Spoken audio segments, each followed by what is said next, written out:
Good afternoon, I'm Rob Boskamp, and you're listening to South Texas Midday. Thank you for joining me on this Monday, January 12th. In Corpus Christi, Texas versus Adrian Gonzalez resumed this morning at Nueces County Courthouse. Gonzalez is accused of 29 counts of child endangerment and abandonment. Texas Ranger Terry Snyder spoke this morning about their investigating the aftermath of rooms 111 and 112 after reviewing where bullet casings were. The prosecution asked Snyder about engaging. You move toward the sound where the shooting's occurring. Correct. And that information can come from the sound, correct? Correct. Or somebody telling you where the shooting's coming. That's correct. And as you're approaching the shooting, you need not be reckless. Correct. You can use cover.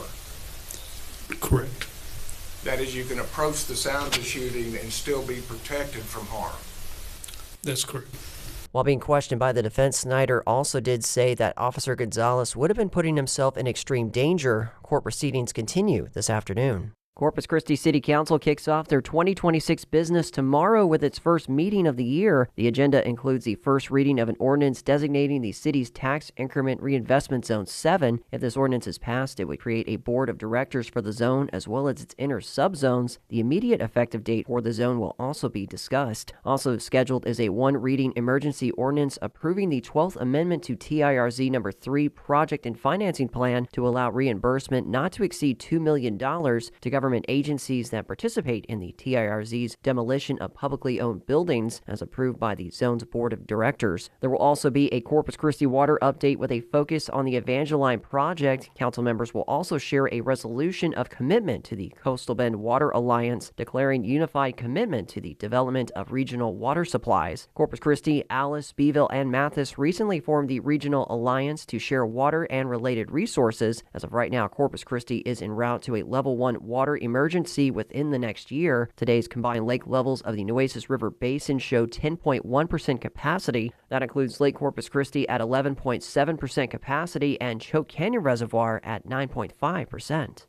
Elon Musk and Secretary of War Pete Hegseth will visit Brownsville today to address SpaceX's growing workforce after the company secured a major federal defense contract tied to missile warning and tracking systems. The Rio Grande Valley Business Journal reports that the latest in a series of meetings to the region is expected to place South Texas at the center of the Trump administration's expanding defense and space agenda. Homeland Security Secretary Kristi Noem met with farmers in Brownsville last week to discuss border security. Hegseth is scheduled to visit SpaceX's Starbase facility alongside Musk, according to a Department of War advisory. His agenda will include addressing the workforce and participating in a military enlistment ceremony. Meanwhile, a new proposed ordinance in Aransas Pass could allow downtown shoppers to drink alcohol during certain hours. Aransas Pass City Council member Ruth Camarillo-Smith told KIII News that Sip and Stroll is a 12-month trial with safety precautions such as TABC licensed businesses, non-glass cups, certain hours, and enforcement. Aransas Pass is ready for this. We're doing it in a safe manner. We're not pushing anything out. It's not going to be tomorrow. You're going to see people out here. And really, it's going to take time for those businesses to come. So even once the ordinance is passed, doesn't mean we're going to get those businesses right away. It's just to entice them to come, to promote Aransas Pass and bring them here. Smith said the proposed ordinance is in the drafting stages and not finalized. She said the city had a decrease in sales tax revenue last year. Cities across the state already have a Sip and Stroll ordinance in place, and Aransas Pass version will be discussed in future city council meetings where public feedback is encouraged. Texas has launched a website where the public can lodge complaints about state colleges and universities. KERA's Bill Ziebel reports the student's first link is tied to recent laws like anti-DEI legislation. The Ombudsman's Office of the Texas Higher Education Coordinating Board launched the site on Friday. There, students and others can file complaints of schools violating Senate Bill 17, the state's anti-DEI law, or SB 37, designed to give administrators more power over professors' curriculum. It's described as increasing oversight and accountability of the state's colleges. Brandon Simmons heads the Ombudsman's Office, which he said in a statement supports, quote, these great institutions in serving the next generation of Texas students. Critics have said the measures are discriminatory and harmful to academic freedoms. I'm Bill Ziebel in Dallas. Stores that sell consumable hemp products in Texas could see a licensing fee increase of as much as 13,000%. Texas Public Radio's Jerry Clayton has more. New rules proposed by the Texas Department of State Health Services would also establish a minimum purchasing age of 21, among other requirements. At a public hearing on the matter Friday, the department heard from several hemp retailers and distributors who complained that the new rules are unrealistic and will result in as much as 80% of businesses that sell the products going out of business. Supporters of the proposed laws also spoke at the hearing, with some asking for even more restrictions on hemp retailers.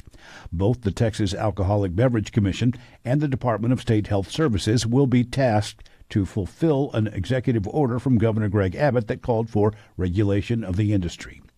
I'm Jerry Clayton in San Antonio. And in sports, the Corpus Christi IceRays swept the Shreveport Mudbugs over the weekend to pick up 2 more wins at the Hilliard Center. The IceRays won Friday's game 4-1 and then shut out the Mudbugs 6-0 on Saturday. The 4-game winning streak has boosted the IceRays to 4th place in the NAHL South Division standings. In college basketball, UTRGV's Jalea Ingram scored a career-high 29 points, including 16 in the fourth quarter, to lift the Vaqueros women's basketball team to a 60-55 victory over East Texas A&M.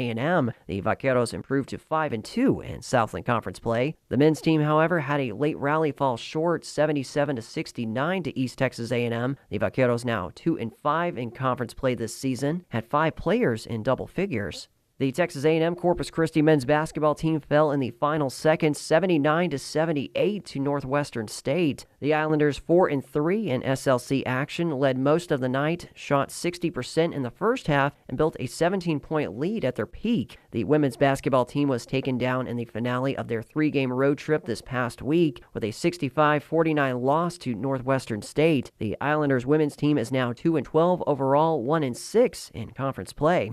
And the Texas A&M Kingsville Javelinas basketball teams will host Texas A&M International tomorrow in Lone Star Conference action. And that is the latest news and information on South Texas Midday. I'm Rob Boskamp. Your community arts calendar and more is on the way.